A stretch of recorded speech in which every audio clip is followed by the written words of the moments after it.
Well, hello and welcome again to our reading of the Acts of the Apostles, and we're up to chapter 24.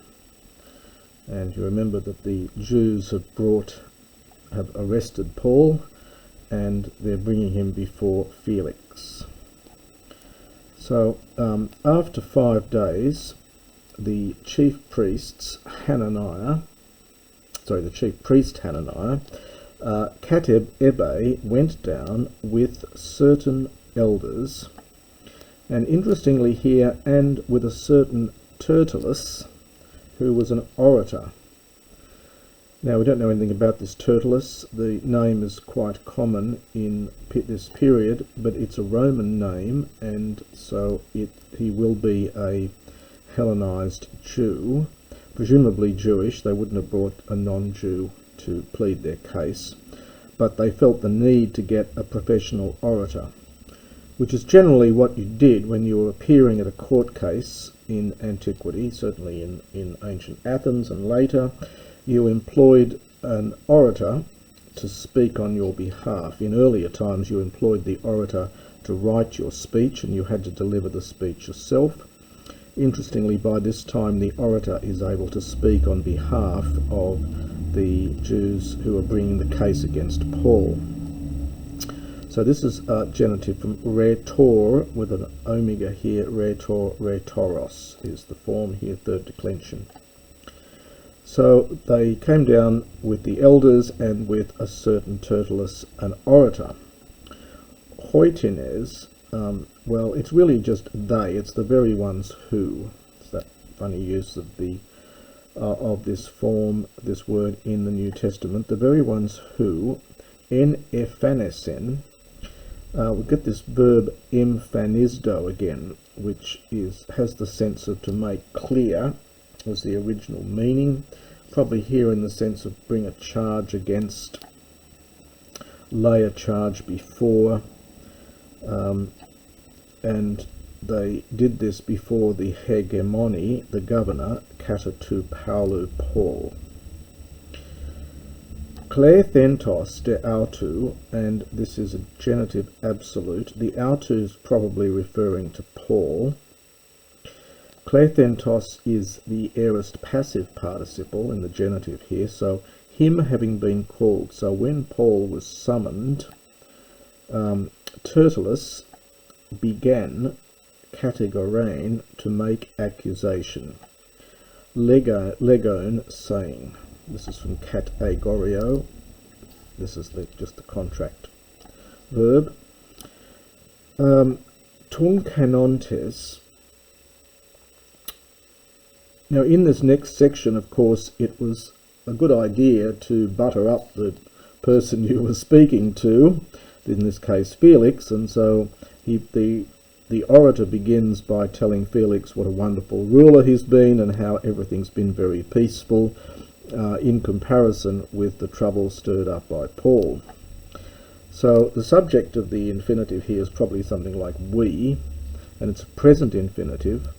So we meeting with much peace, dear Sue, on account of you, and this is probably a genitive absolute. It could technically be a genitive after tuncano, but probably a genitive absolute. And we get this interesting noun here, diorthoma, which is a late word and very rare, only here in the New Testament. It means administrative reform, literally the setting of things, making things straight. So we'd probably, in modern English, we'd say something like administrative reforms, governmental reforms, genomenon taking place. So we meeting with much peace on account of you, and administrative reforms taking place for this race, that is for the Jews, dia tes ses prenoias, on account of your good will. Pantake tekai pantaku, again a good oratorical phrase. It's in all ways and everywhere. Well, apodecamai, we receive it, perhaps we acknowledge it. Kratis de Felix, Now this Kratista means most powerful, possibly most excellent, but it's literally most powerful Felix. Most excellent Felix. We everywhere and in all ways we have received this with all Eucharistias, with all thanksgiving. Now, of course, the next thing you do is you tell them you're not going to waste too much of their time by giving him a long speech, and so he says, "Hina, but in order that, not so, but lest." En copto is subjunctive here, and en copto is to delay or detain or to hinder. It's the idea of hindering you from your other work. But so that I do not detain you, epipleon, for a longer period, parakelo, I beseech you to hear us, sun tomos, briefly. This is again a good classical word. So I beseech you to hear us briefly, te se epiakiai, in your forbearing, in your clemency. 4. Having found ton andra tuton, and he would at this stage be pointing at him. Again, this is very typical of a law court situation, using this tuton where you would physically point at the person in question. Having found this man. Now this sentence has no main verb, unfortunately, and you've probably got to supply estin or ani or something here. Having found this man to be a loimon, a pestilence, a pest. Kai kinunta from kineo, contract participle here in the accusative singular. Having found this man to be a pestilence or a pest, and stirring up stases, passin tois iudaios. Now stasis is dissension, it's civil strife, and it's a very key word certainly in classical Greek. Stasis was the last thing that any ruler wanted in the city. Civil strife was always a cause of trouble. So having stirred up civil strife for all the Jews, and in opposition to that, to the ones in the inhabited world, the oikumene, i.e. the Roman Empire. Te, and, now the te always comes after the word it's connecting it with, so we know that this one comes first, followed by that. So we found him to be doing all these things. He was a pest, he's one who stirs up civil strife for all the Jews, and a protestane, again interesting word, a good classical word. It means champion, one who stands, that's the star root again, at first, in front. So and as a champion of the Hieresios, from Hieresis, the sect. We get our word heresy from this, because the word in the middle means to choose. So someone who chooses belief rather than has them imposed on them is a heretic. And so here it becomes a sect. So as a champion, some translate ringleader. Champion, I think, is probably closer to the Greek. A champion of the sect of the Nazarenes, who also eperasin, from perasdo, he attempted bebelosai. This is a funny word. It means to pollute or perhaps desecrate.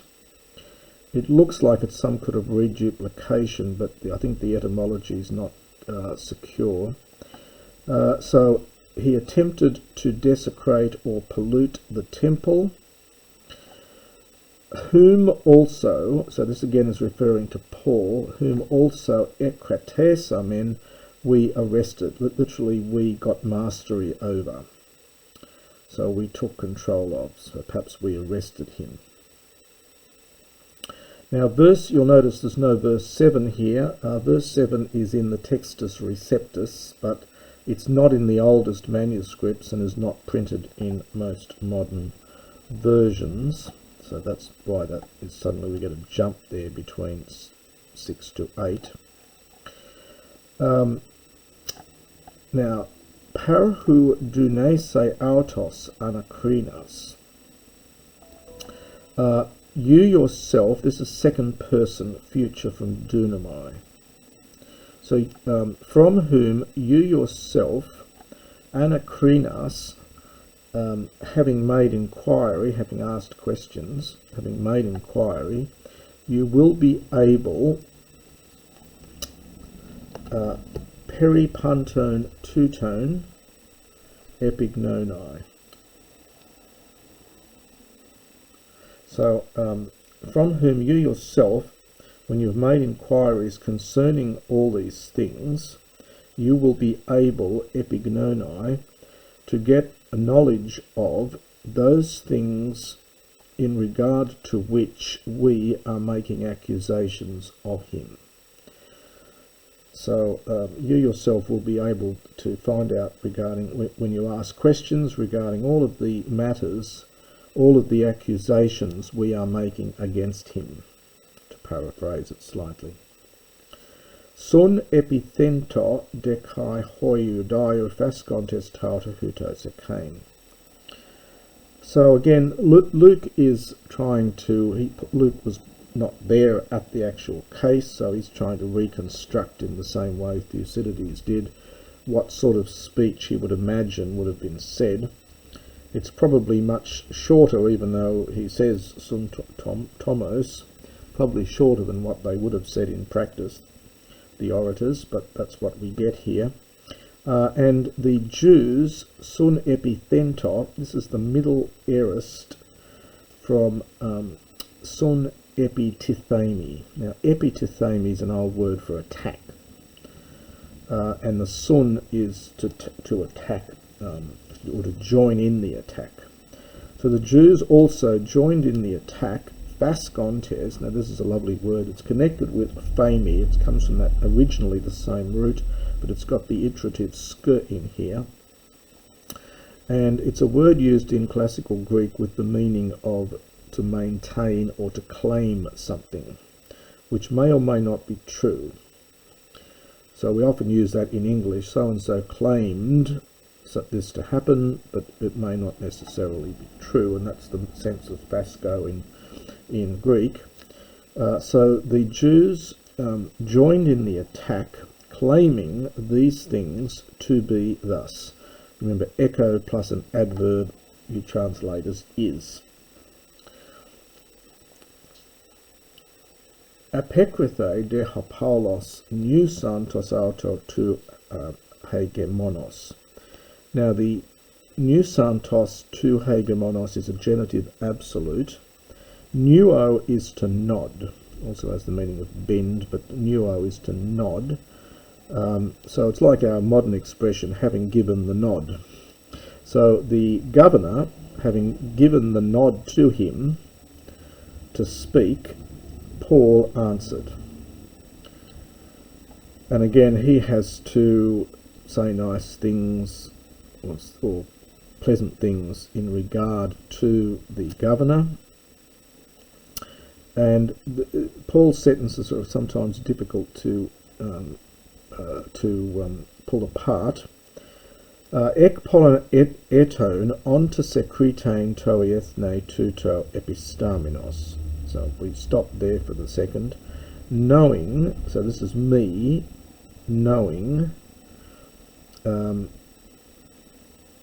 you being a judge for this nation, for this race, from many years.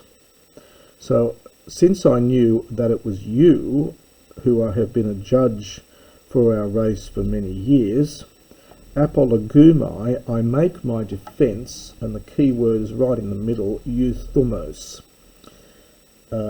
cheerfully. It's you plus the thumos. Thumos is your heart, so with a good heart. So cheerfully.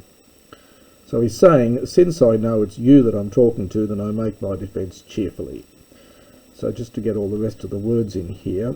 So knowing that you have been the judge for this race for our race for many years.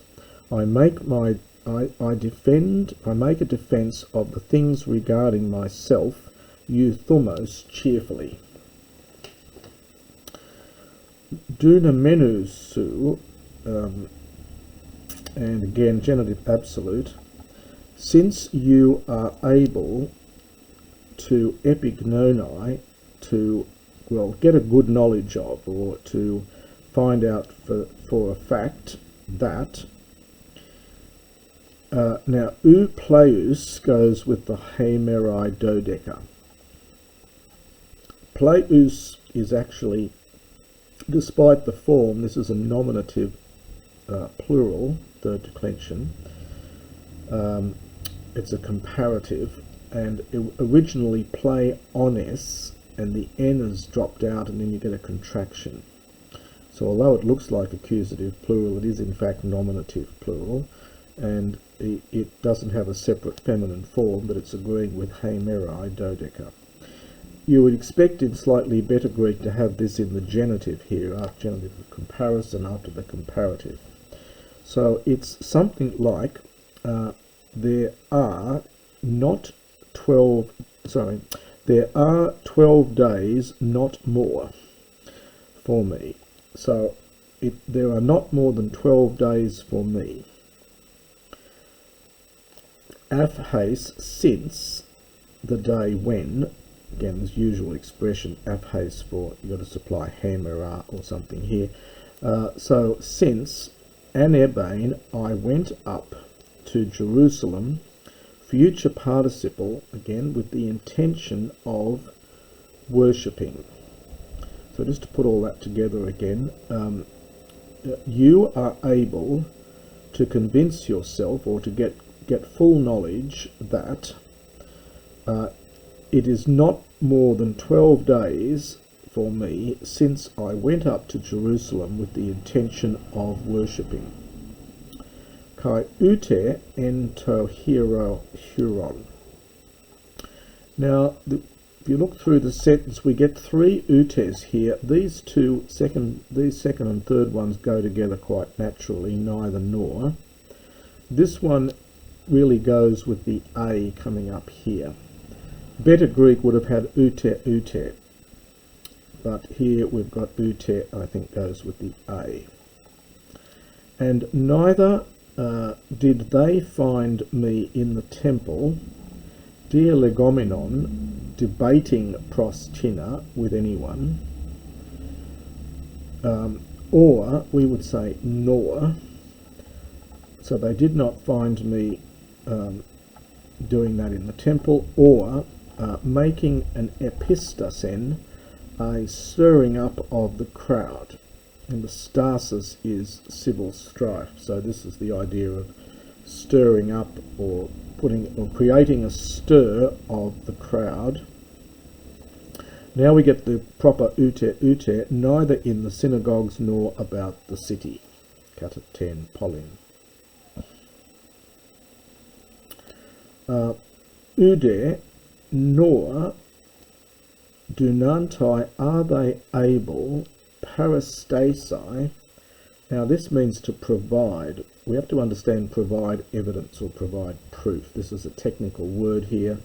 It's to do with the setting forth of evidence, to cause to stand one thing beside another, so to build up an argument, to build up a case. So we could translate it that way. Nor are they able to build up a case for you, or present evidence to you regarding those things which now they accuse me of. They make accusation of me. But I do confess this to you, that according to the Tain Hodon, the way, this is the name for early Christianity. So I do agree, I do confess to you that according to the way which they speak of as a sect, thus I serve my ancestral God. So to put it another way, thus I confess to you that I serve my ancestral God thus, according to the way which they speak of as a sect, believing passin tois all the things which are according to the law, and believing those things having been written in the prophets, having hope in God, which they themselves also prostecontai, well, look forward to, expect. So because it's a hope, you're looking forward to it. So having hope in God, the same hope which also they themselves look for, or look forward to. The hope there, melain, takes a future infinitive properly in classical Greek, not so often in New Testament Greek, but it does here. We get esesthai, the future infinitive, from the verb to be. The hope that there is about to be an anastasis, a resurrection of the just and the unjust. Now this again is a little bit disingenuous of Paul, because he believes a lot more than that, which differs from the Jews, and he doesn't mention anything about that he believes that Jesus is the Son of God or the Messiah or anything else. He just keeps bringing up this issue of the resurrection, knowing that that will divide the Pharisees and the Sadducees. So it's a clever ploy on his part, but not really quite as honest as one might have expected here. So I'll finish at this point, and we'll continue this chapter in the next recording.